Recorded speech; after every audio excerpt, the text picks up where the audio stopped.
All right, welcome everybody to Dallas Job Seekers Club. I'm glad to have you here. We will get started here in a few minutes discussing networking and your job search with Christine Horstman. So just so you know, we will be recording the session and we'll email you the link to that afterwards. But if you prefer not to be on camera, just turn off your camera. If you prefer not to be recorded, turn off your camera. Or if you don't want your name listed, you can change your display name as well. We'll go ahead and get started. Leave a few minutes for people to come in, and then we'll get started in a few minutes.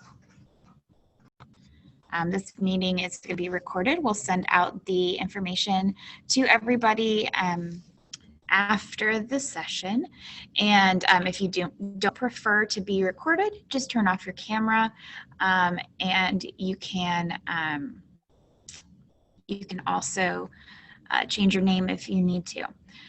So we are going to be discussing networking and your job search with Christine Horstman, a career coach today, through our Ask a Career Coach series. So she is coming to share advice and tips with us about every month through the end of the year. We're really lucky to have her. And there are a couple more of her meetings throughout the end of the year that will probably pique everybody's interest here. We've got interviewing coming up in November on the 5th and LinkedIn coming up in December. So put that in your calendar if you are interested, and I'll put a link to our events page in the chat here in a minute. All right, Christine, are you able to see Kathy and Daisy's information in the chat, or do you want me to read them out to you? I was able to open up the chat, thank you. And I believe at the end of the month, we're gonna go over resumes, refreshing that, how to refresh your resume, target them, and also how to deal with these online application systems. So that I think for Kathy, that might be of interest for sure. So making changes, reassessing, and then we also have someone who's a graduate student and looking for internship and professional development. Okay, wonderful. And so feel free to keep adding to the chat as we go here today if you have other questions. So please feel free to put any questions you have in the chat. And then Hannah, if you'll interrupt me if we need to, because I might lose track of the chat. I appreciate it. Yeah. So we will make sure to have for everybody else. We'll make sure to have time at the end for questions. So if you think of something throughout the presentation, drop them in the chat and I'll communicate them to Christine here at the end. Perfect. That sounds great. So we're here today to talk about networking, which is such an important piece of the job search. I am, as Hannah said, a certified professional coach, a certified career coach, and a professional development instructor. So I'm thrilled to be here with you guys. Once upon a time, I worked for the library, so it's near and dear to my heart. Networking is more about farming than hunting, and we're going to talk about this a lot today. But it's so critical for the job search because 85% of positions are filled through networking. It really shouldn't be underestimated. And in fact, the most recent stats say that between 70 and 80% of all jobs are not even advertised. Excuse me. So sometimes they call this the hidden job market, to where you reach out and you start talking to people and they're like, oh, we've got something coming up, right? Or they may have been looking at an internal candidate. It's not even on the job boards. So the networking piece is such an important part of our job search strategy. Excuse me, my voice doesn't want to cooperate today. So we're going to talk about all kinds of different networking opportunities. And what I'd like for people to think about is really that this is planting seeds. Yes, there's very formal type of networking opportunities. There's very strategic outreach that you're probably going to want to do. But also this is just normal relationship building, right? So it's not all so separate from the rest of your life. but it's about building and utilizing your relationships. And one of the other things I want you to think about is not keeping such a big delineation between your personal network and your professional network. And we'll talk about this a little bit more. So when you start to kind of brainstorm, what are all the different networking opportunities that are out there? I want you to be thinking in all kinds of different spheres, just from a very passive kind of networking in the sense of who you're following, what types of hashtags are being used in the industry that you're interested in, or the type of job that you have, so that you are following different people possibly on Twitter, business Facebook groups, LinkedIn, places like Medium or Quora, where there are subject matter experts, which is what that an acronym SME means, but the people who are talking about what's happening in that industry so that you can keep current as an entree into conversation and actual networking opportunities with people. Professional journals and articles, all these pieces where you're gathering information. And you might start to find people that you actually want to target and follow and engage with and get to know and try to get on their radar. And then I want you to think of more traditional networking groups, professional organizations, the Chamber of Commerce, civic and volunteer groups that you might be involved in or have an interest, or maybe can try on some skills that you haven't used in a while or would like to use in the future. LinkedIn groups online are another great place where you can network virtually with people who are interested, have the same interests, passions, skills, and working in the same field as you or you would like to. And again, in real life and online, connecting with family and friends, engaging, following, sharing, and then also the more traditional pieces like informational interviews and true networking events. And we're going to break this down a little bit further. So what I want you to do when you start brainstorming is to literally start putting a list on paper. And the name of my company is called Paper Doll Communication. I am all about putting pen to paper. It helps us to think differently. Besides the fact that it helps us engage when we're learning in our memory, it helps us to think differently. If you are a more modern person than me and want to do it, in a Google Doc or a note on your phone, whatever is comfortable for you. But I want you to literally make a list of the people you know who may be able to support and help you. So on the personal side, family, friends, neighbors, your church or synagogue or the mosque, wherever you might go to worship, where you might be involved and know people. Again, as I mentioned earlier, volunteer or civic activities that you're involved in or could choose to get involved in, your sports, hobbies, and interests, your school, either your school because you're still in school, like we've got someone finishing up their graduate degree, or your alumni association. Many colleges have strong career support programs that you can utilize, similar to what the library is doing. But also your alumni association might have actual virtual or in-person events that could be of service to you. Sometimes they have mentoring programs for people so that you can do these informational interviews and have support in tailoring your resume, etc. But also think schools if you're a parent. Who do you know through your kids, right? Who do you know from your kids' school or that you used to volunteer with at your kids' school? And then I want you to broaden it one step further. The way that we think of things like on LinkedIn with the degree of connection, then I want you to think of who are your family's friends? Who's your mom's best friends? Who's your best friend's best friend? Your friend's sister. Start to spread the circles out. And this is very important because normally we have a feeling of comfort in our closest circle of influence, right? We feel more comfortable possibly to say, I'm looking for a job. I could use some support. Would you look at my resume for me? Those types of things. But where opportunity often lies is in those outside circles, because often the people closest to you you already kind of know what they know, right? But you don't know what other new connections might come from these outer circles. And that's what can start to really expand your reach for your job search. In terms of the professional list, think about your current or your most recent job.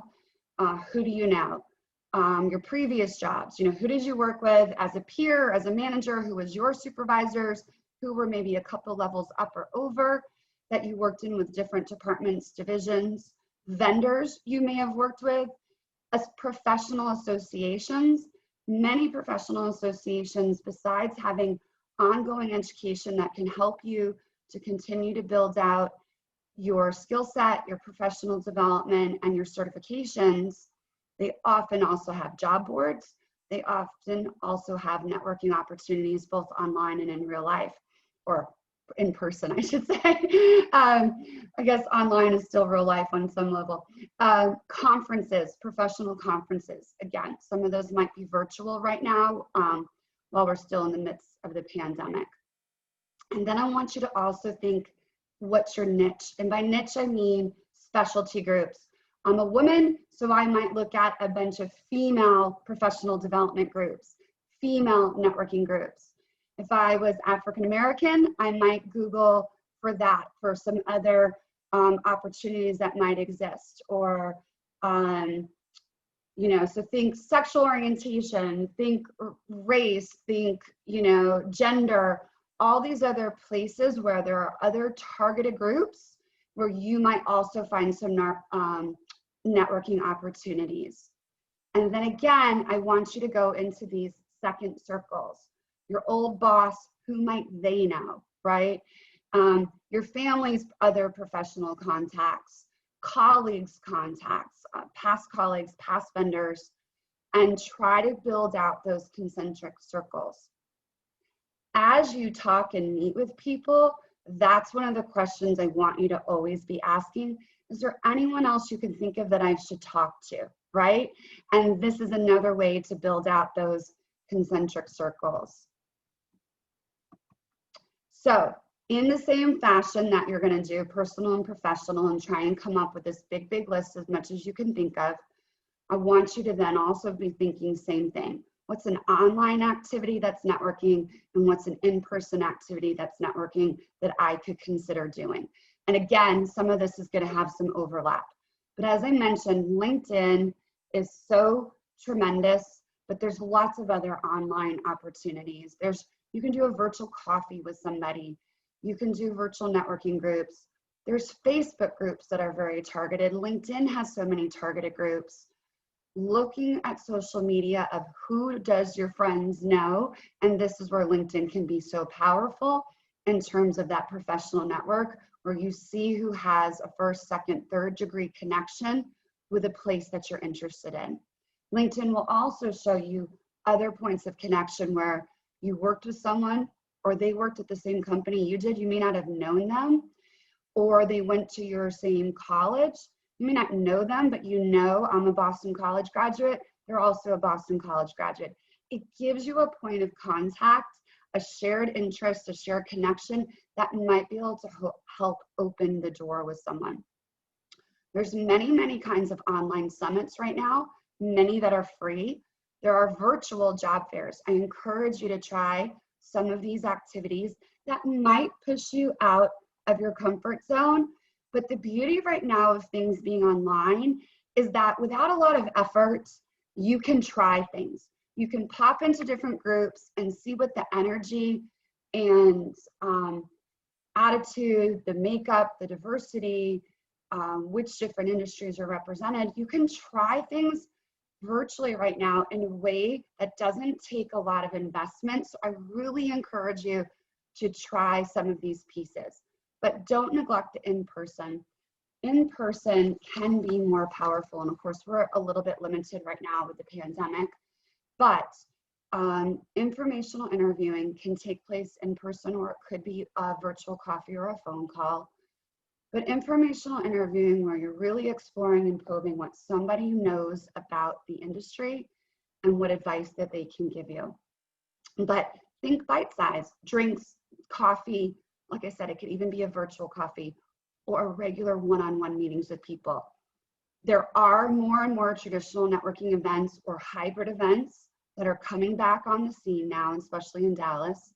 Meetup groups are another place where you can find subject matter experts, like-minded people, people with similar interests for you, both professionally and personally.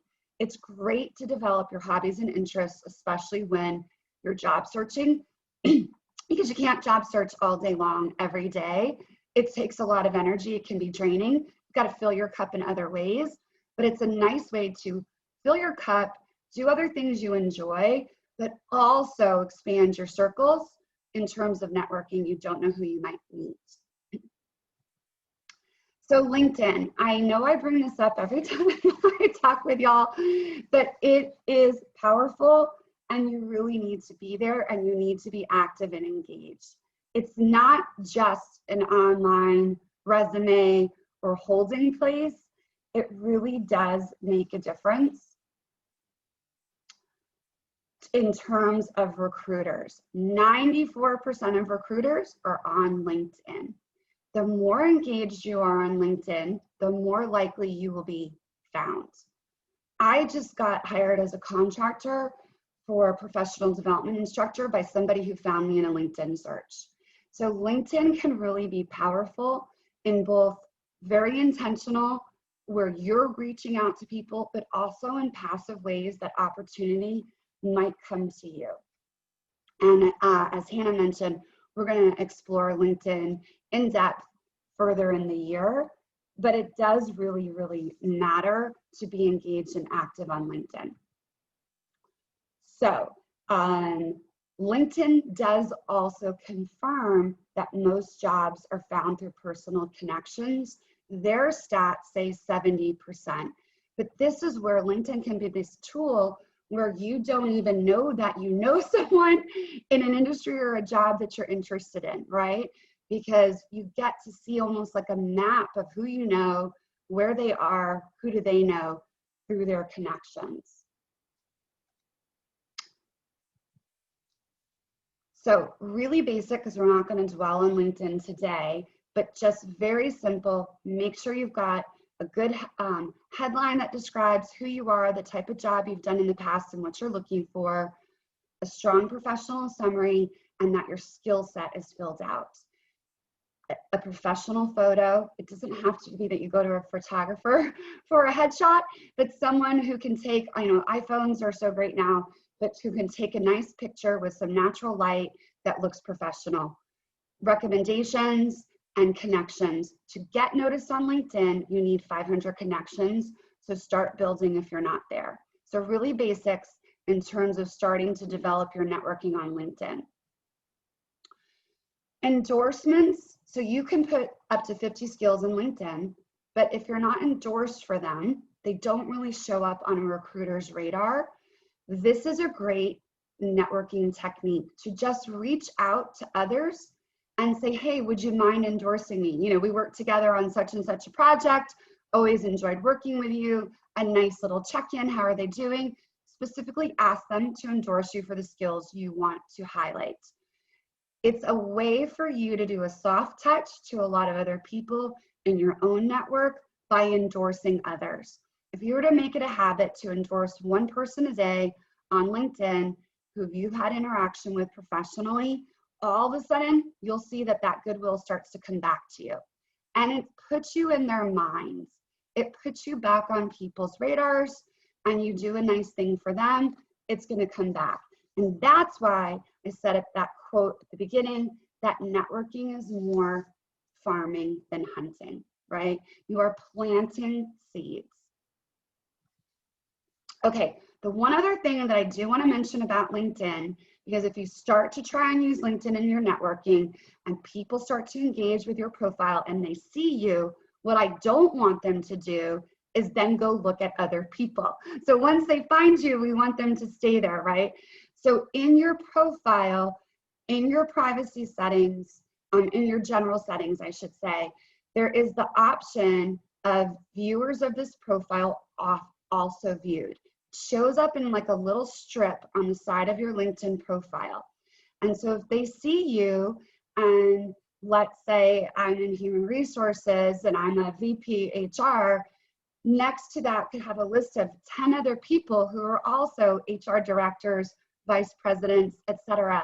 We don't want them to go there. So I want you to go in there and change that of viewers of this profile also viewed and turn that to no. Okay, so let's talk actually reaching out to people when you start to do your networking. Again, think small touches. Like, comment, share, whether it's on Facebook, it's on LinkedIn, it's on Instagram, it's on Twitter, to where you are engaging with them and staying on people's radar. Again, genuinely and authentically, you know, but really easy bite-sized ways. I saw this article, it made me think of what you had posted recently on LinkedIn. I thought you would enjoy it. And send that to them, either an email or a LinkedIn in message or a note in Messenger on Facebook or something. The one-on-one outreach, catching up, wanted to see where you are, how things are for you, how are you faring through the pandemic, and then let them know where you are, right? So just normal relationship building where you're catching up with people and you're touching base. For some of this one-on-one outreach, you might have very specific questions where you're asking them for help. I would love your feedback on my resume. I have been so interested in such and such corporation, and I saw that you used to work there. I'm not sure I had realized that before.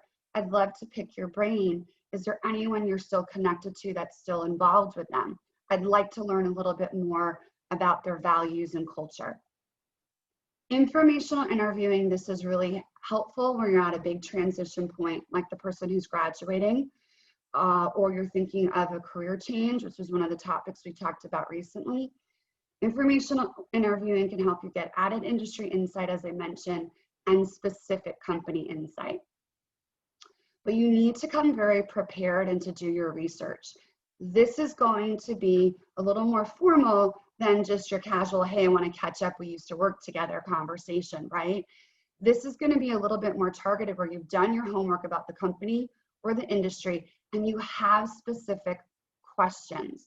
If you ask someone to engage in an informational interview, you need to be prepared to lead it. Larger events are the other form of reaching out that you do need to try and have on your radar, like we talked about at these traditional networking events, whether they're in person or online. Again, do your research. Even in these online events, actually to some degree in the online events, I think they're doing a better job of giving people access because they're trying to create points of connection versus it being up to you to walk up, shake hands, go to the table, and glad hands with people. But this is where they're creating breakout rooms.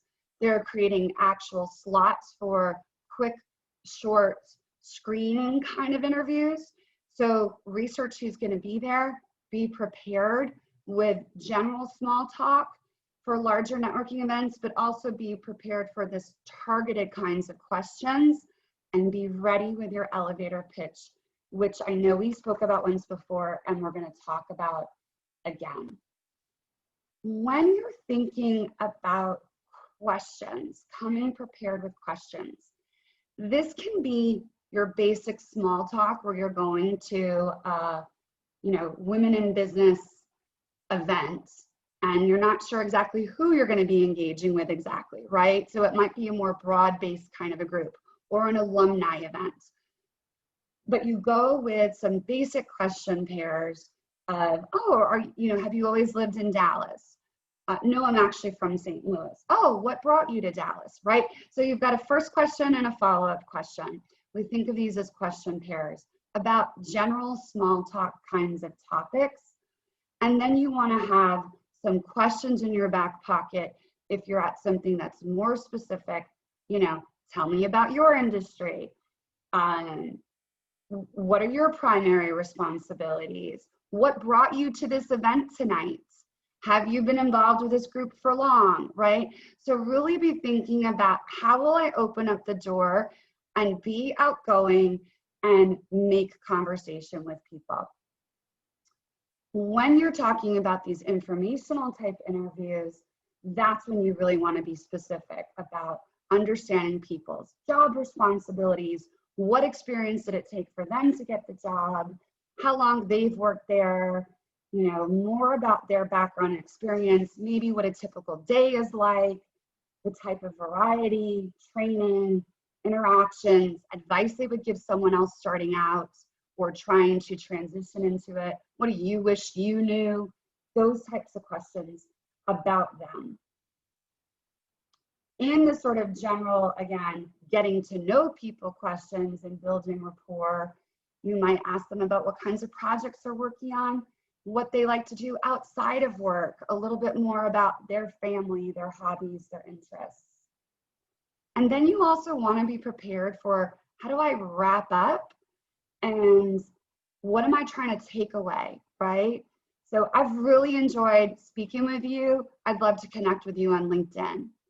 You know, do you have your business card? I'd love to stay in touch. You know, would you be interested in a coffee to talk a little bit more about what's going on in our industry? I've really enjoyed our conversation tonight. What's your next step you're trying to take with this person? When it's in the sort of these more formal informational interviewing or potentially more formal networking situations, it's often a nice thing to ask them, what's the best way to keep in touch with you? I thank you so much for your time. What's the best way to keep in touch with you? Text me. Email I get bogged down in, right? If you've got a question, text is great. Or, you know, connect with me on LinkedIn, or I'll send you a friend request on Facebook. But if you can get a little information from them about their preferred communication style, you'll have a more successful follow-up, right? The other thing that I want to remind you is that anytime you spend a formal type of, even if it's informal, but you're really asking them for advice, you're asking those informational interviewing kinds of questions, you're specifically asking them to help you with a connection. Would you mind making an introduction to me with so-and-so? I see that's your first degree connection, you know, with your college friend, with your colleague. Anytime you're asking for something very specific, be sure you follow up and let them know what transpired. Thank them for their time like you would if you went to an interview, if you do an informational meeting with somebody. A follow-up, an insight you gained, genuine point of connection and appreciation. Next steps we're going to take. Again, how you might stay in touch with them. And then if it is, as I said, someone makes an introduction for you, someone helps you get an interview, someone gives you a contact, someone supports you in the next step, let them know what happens. I wanted to thank you again for introducing me to Hannah. I met with her for a virtual coffee yesterday, and we had such a wonderful conversation. You were right. She's so engaging and helpful, and she's now going to introduce me to so-and-so, and I just wanted to really thank you, right? So really nice, genuine follow-up as a point of nurturing. Also, don't forget in all these places, how can I help you, right? When you're first building rapport and getting to know other people, it's about them. Learn about them. Listen more than you talk. Again, be prepared to carry a conversation since you're the one who's asking for the conversation.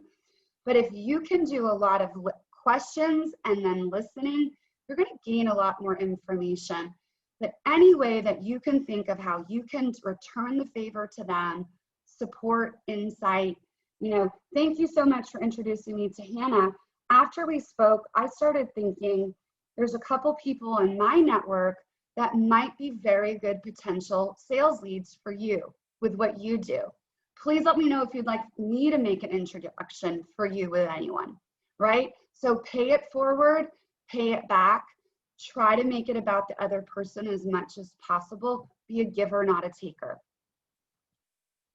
When you're networking and reaching out, again, what I'm trying to stress is to be genuine and authentic, to, you know, you'll get what you give, and always the motto of choosing to help, right? How can you support them? But also when you're asking for help with people, to be specific. They will be more likely to help and support you if you make it bite-sized, right? when it's very broad-based, people can feel overwhelmed. So it's nice if you say, you know, would you be open to a 15-minute virtual coffee versus let's do lunch, right? You know, people can get their head around smaller things on their calendar than bigger, more open-ended. So especially the less you know someone or getting reintroduced, a new introduction, sometimes a little bit smaller is better. The nice thing about virtual is it keeps a tighter timeline. When you meet someone for coffee in person, you don't feel like, okay, I can be in and out in 15 minutes, right? But this virtual world has given us a little bit different parameters.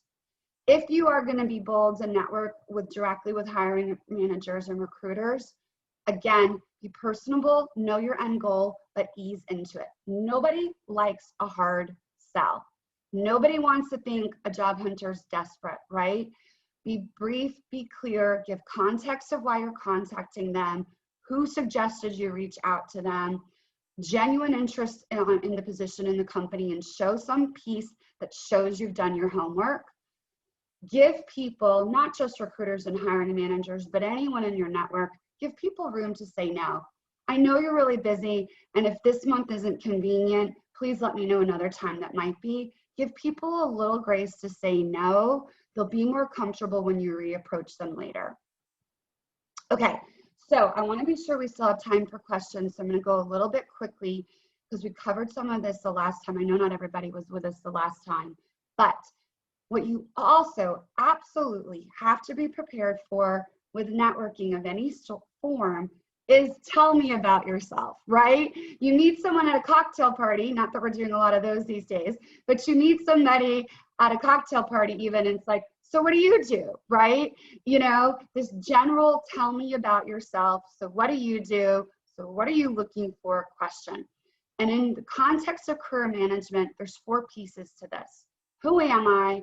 Why is my work important to me? What is it I like to do? And then where do I want to work, of course, is the big piece. Always when you're thinking of your career management, but as a job hunter. So who am I? Why is work important to me? What do I like to do? And where do I want to work? So be clear of who you are, where you're trying to go.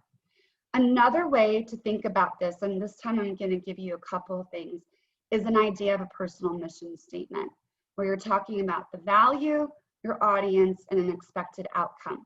So what are you best at, who you serve, and how you do it uniquely. This is another way to think about selling yourself with this personal mission statement.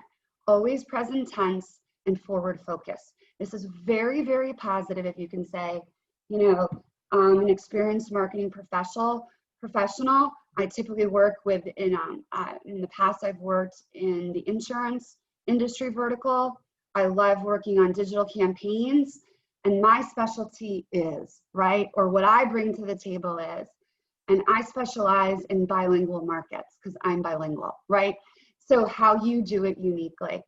But this can be powerful to where you come across as very confident, and it makes it very clear to someone else exactly who you are, what you do, and what you're good at. And then connections come to their own mind. It's present tense and forward focused, which is important as a job hunter, where we don't feel a little like stuck in the past or feel bad because we're looking for a job, right? We project confidence and future focused. This is the very classic elevator pitch formula for a job hunter that I want you guys to also think about. You can use any of these 3 kind of style versions that I'm mentioning, but this is one that's usually a very easy, it's a little longer, but it's a straightforward formula. I was, you know, what it is exactly you did in the past, who you worked with, anything that's a relevant transferable skill. This is really good when you're job changing or currently not working. Anything you've just done recently to enhance your professional profile, from training to I've been working with a nonprofit, giving my time and skills pro bono, and then what you're looking for now. And what I'd like to do next is what you're looking for now because you're compelling why. So for example, I was a teacher for 15 years, and as much as I loved high school students, I found myself drawn to adult and lifelong learning, and I'm looking to transition into training and development, ideally in the healthcare sector. Boom, clear cut, right? Well, have you considered, would you work with anyone outside the healthcare sector? Because I don't have a lot of contacts there, but I do know 3 people who own their own communications company who are always looking for additional training for staff development, right? So you've just made it very clear cut for people to get their head around. So be prepared with tell me about yourself and your short elevator pitch that gives people an idea of what your career arc and story really is. And what I want to just also remind you is to manage your first impressions. Body language and tone of voice matter. Even if it's over the phone, you know, your tone of voice will carry over video, certainly in person. And then this one last communication tip, because the thing that makes it challenging when you're not doing face-to-face is that so much of we glean about other people has very little to do with what they're actually saying, unfortunately. So be really clear about this in terms of your first impressions if you're connecting over video with people or in person. And finally, I want you to think about your listening skills when you're meeting with people. As I said, work on learning about them. Ask questions for deeper understanding to gain added insights about what it is you're trying to learn about the company, and really give people their full attention, especially when you're the one who's asked for the meeting. So working on active listening, and active listening is showing engagement, asking questions, paraphrasing, and all of those good skills. So listening skills are one of the most important communication skills, and your communication skills are what's going to help you with good, effective networking. So I want to encourage you. I know I talk broad base. I want you to make those big lists of really big brain dump, all the ideas you can think of. But then I just want you to take one baby step, right? One simple step, endorse someone on LinkedIn, add something else to your LinkedIn profile, reach out to an old friend, ask a friend to look at your resume for you, et cetera, et cetera. Just take one small step. Okay, questions? Thank you so much, Christine. That was awesome. I was taking furious notes, even though I know this is recorded. There's so much good stuff packed in there. So if anyone has any questions or would like to know how this could be, applied to their industry or their situation, go ahead and type that in the chat, and we can get to that. I know networking can seem really intimidating, especially when you are going to those second degree and beyond contacts of how do you even start that conversation. And so I think having some of those templates or some of those personal mission statements ready at the go, super helpful. So thank you for going over that. I know that because you did share the elevator pitch with us 2 weeks ago, and even in that time, I kind of was working on creating my own just to have at the ready when people, because I'm finishing up my own library degree, and so I have been looking at internships and things, and so having things at the ready to explain where I am in my career, what I'm looking for, and all of that. So, go ahead. If anybody has any questions, let us know. And look at this as an opportunity to step out of your comfort zone and grow. And as really almost like a professional development act, because networking skills are going to carry you always. It's not like once you find a job, you no longer need a network, right?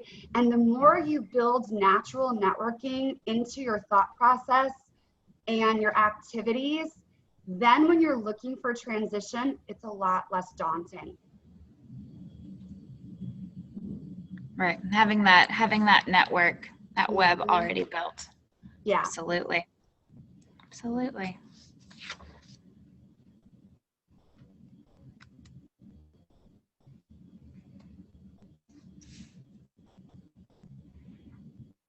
You must have answered everyone's I doubt that. Yeah, that's it. No more questions. I think it is where it's just like, because it's either very specific, right, to a very specific goal, or it feels very broad that sometimes people feel a little overwhelmed, which is why I say just take a step, one step at a time. I started my career in sales, and in sales we talk about activity, right? It's all kinds of little activity that builds your pipeline, and it's really the same kind of thought process. Oh, there's one question in the chat. Where and how would you recommend to start if you've been in one job area for 15 years, but are looking to branch out into something else? I don't know where to start. So I would start with transferable skills. Again, brainstorming.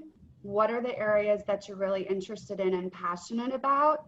And then I would go from that list to who do I know that might be working with these skills or in these interest areas, and do that very broad-based informational interviewing.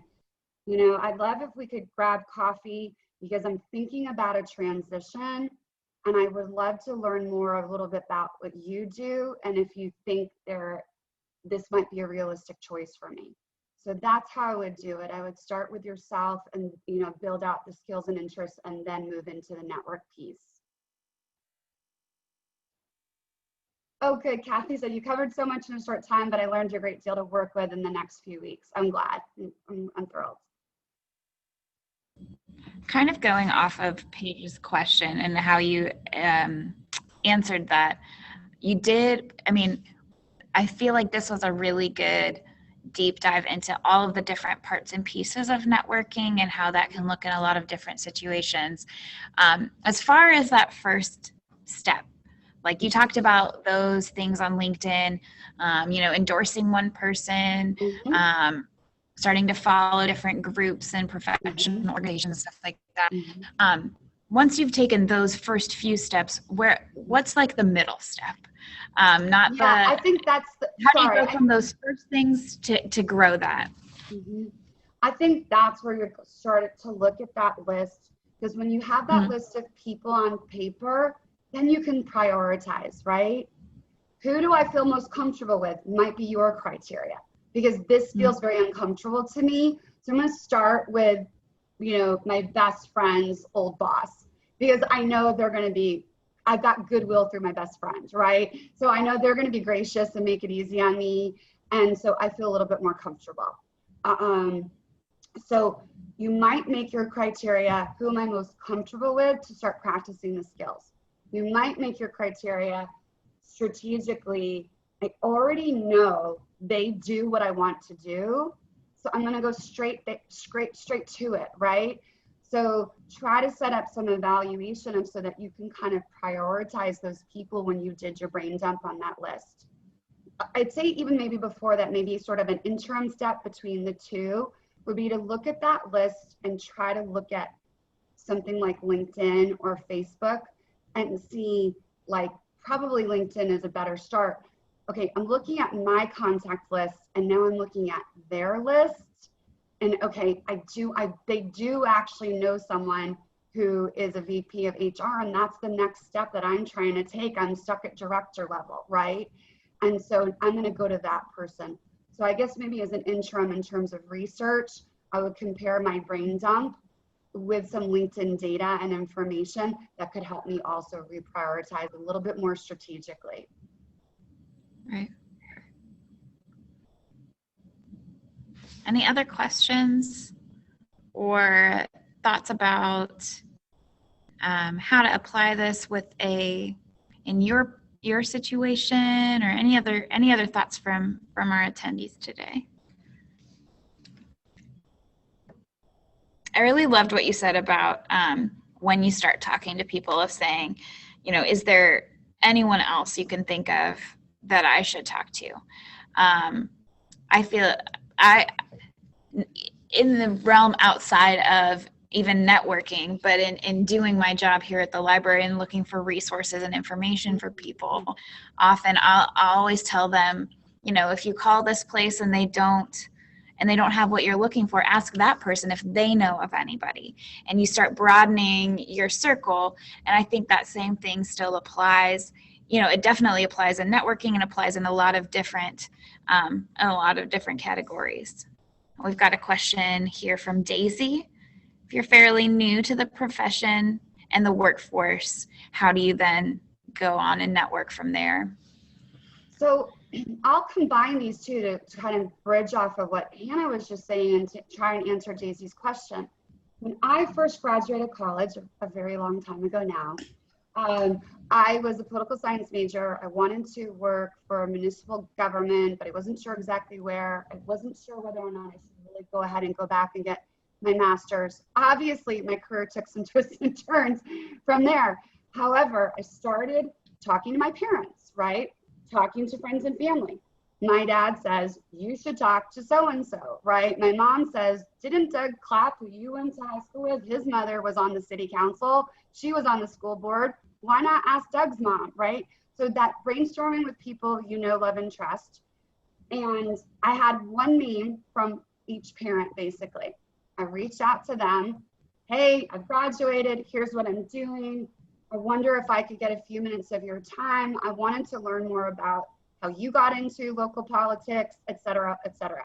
And in every conversation, I ended with, is there anyone else you can think that I should speak to? You've recommended I now explore X. What would be the next step you would take in order to do that?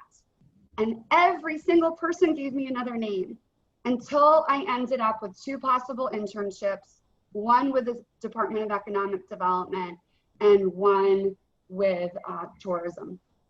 But it was probably 20 conversations that led there. But it was by putting myself out there 1 or 2 times, asking the question, getting another name, doing another phone call, another email, another conversation, asked another question. That's how I landed my first internship. And so when you're new, trying to just also say, literally, here's where I am, here's the questions I don't know how to answer, many people will be helpful. And people love to talk about themselves. So I would love to know, like I said, how did you get into local politics? How did you ever take that first step? Next thing you know, they're off and running. So it often doesn't take a lot to get someone to start opening up to you once they start talking about their own trajectory. And then we have a question from Kathy Lawrence. Is there a good source to find virtual career fairs? Yeah, I think just a good old fashioned Google search or internet search is really going to be the best thing. And then once you start to see the name of some of the companies that run them, you can get on their email lists. You can start to follow them individually. Yeah. Those of you who are on our Job Seekers newsletter will know that I've sent out virtual career fairs from time to time. And I found them by doing just that, of looking virtual career fairs. You can put in an industry if you're interested. And sometimes it'll come up with industry specific, like I found one for endodontists. It was a national career fair. Or it could be for specific groups like veterans, or it could be region specific, but it's online because of the pandemic.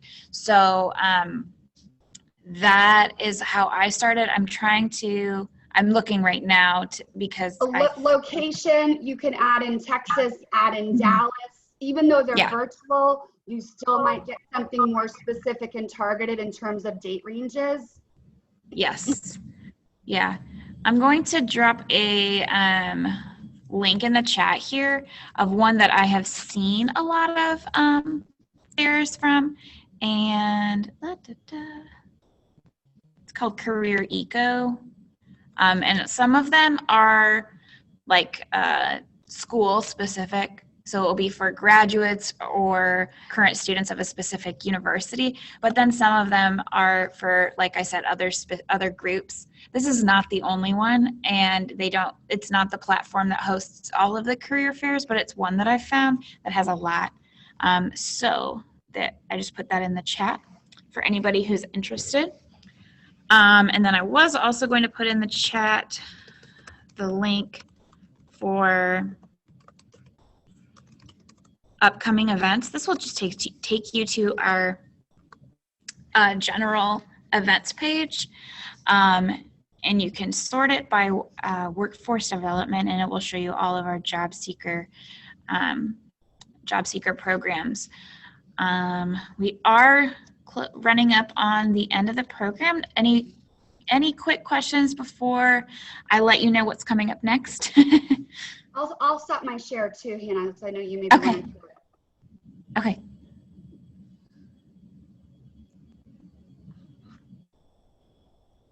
Let's see. I will go ahead.